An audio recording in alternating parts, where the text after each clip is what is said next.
Today we are going to look at the various avenues for CFA scholarship and what are the types of CFA scholarship and which ones should you apply to and what's the eligibility criteria. See, CFA examination, if you're taking for the first time, you pay two types of fees, right? One is the registration fee, which is a one-time fee that you pay one time, and then like next time you're taking the exam, if it is a repetition of level 1 or you're taking level 2, you don't have to pay it, and that one right now is $350. Apart from that, there's an examination fee, which hopefully you're only paying the early enrollment, which would be around $940, the revised fee. Right, so all of that together plus the GST comes to around 1.25 lakhs right now, which is a relatively expensive examination for many people who are based out of South Asia or from some of the emerging market economies. So what can we do about this? So there are 5 scholarship options that the CFA institutes provide based on your situation, based on certain criteria that you might be eligible to apply. Out of those 5, there are 2 that's going to be applicable for most. So I'm going to spend most of the time here talking about those 2 scholarships. The first scholarship is the Access Scholarship.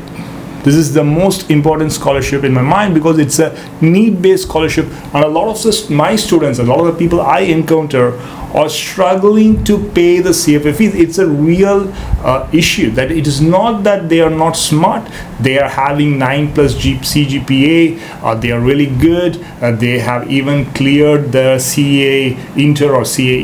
They've actually taken some competitive exams in India, but they are not able to afford to pay for the CFA examination sometimes. In that case, Access Scholarship is the way, and this is the one also that reduces the fees the maximum. Remember I told you 940 plus 350. First of all, if you get this scholarship, you don't have to pay any of the registration fee, and the examination fee comes down to $300. So almost a 75-80% reduction in your fee burden.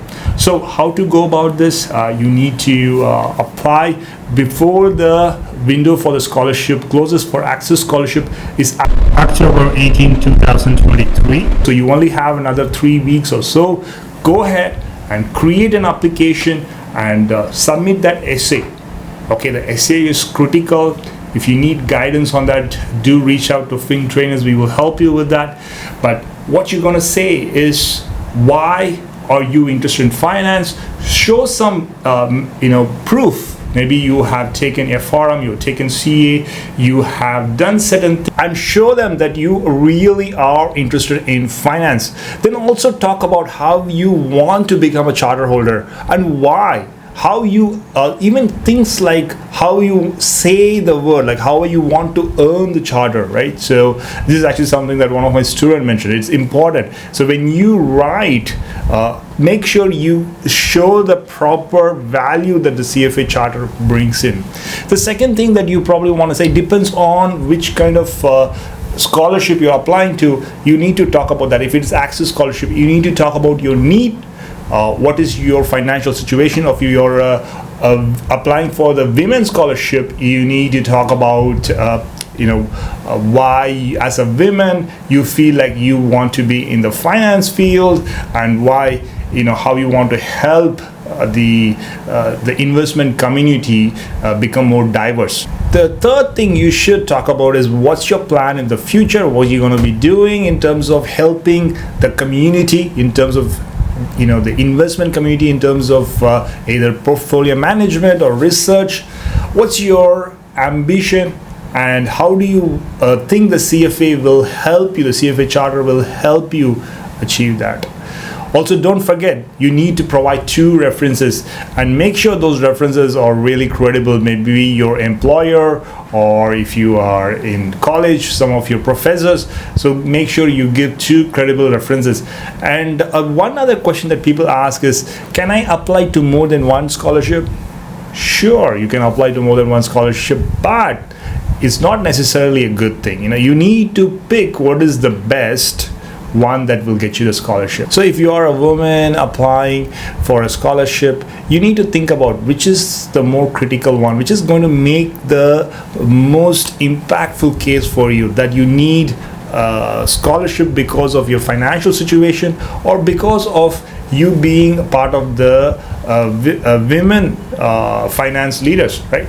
So which one will make that better case, and choose that one. Even if you go and read the scholarship description for women's scholarship, they will say if nothing else suits you, then apply for this, right? So if you have a real need, you're not having enough money to take the exam, then go with the access scholarship even though you are a woman. But if you have enough money, as in like your parents are relatively wealthy or you are working, then go for the women's scholarship. I would say it is better to choose. So though technically you can apply to more than one scholarship, right? Again, if you need any information or would like help, do give us a call at Fin Trainers, and we'll be happy to assist you. All the very best with your scholarship application.